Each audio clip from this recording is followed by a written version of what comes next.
Baju MRSM kan semua lain kan?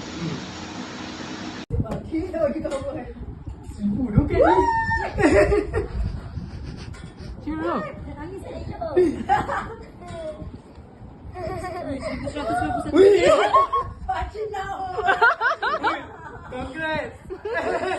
High five. Kau nak bagi rasa dia?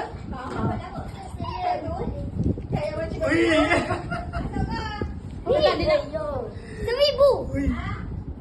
Abang dapat. Pegang dia dok. Macam gambar. Kita pun kita ada pakai pun.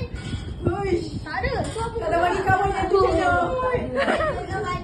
Kau kena nak bagi kawan tadi asyik bagi kawan. Loh. Sekarang dia tak bagi dah kawan dia, dia buka semua. Tu baju. Kat dia buka jadi RM1,000. Ya. Asalkan itu kak.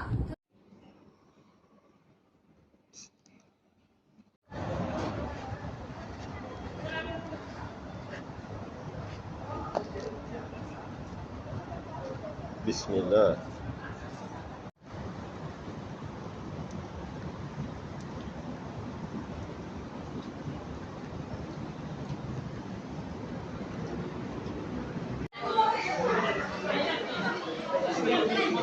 Anak-anak diutamakan. Cepat.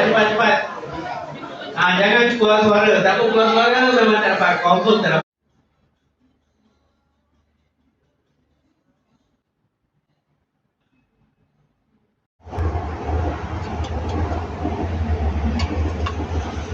Saya pun nak pergi hospital ni.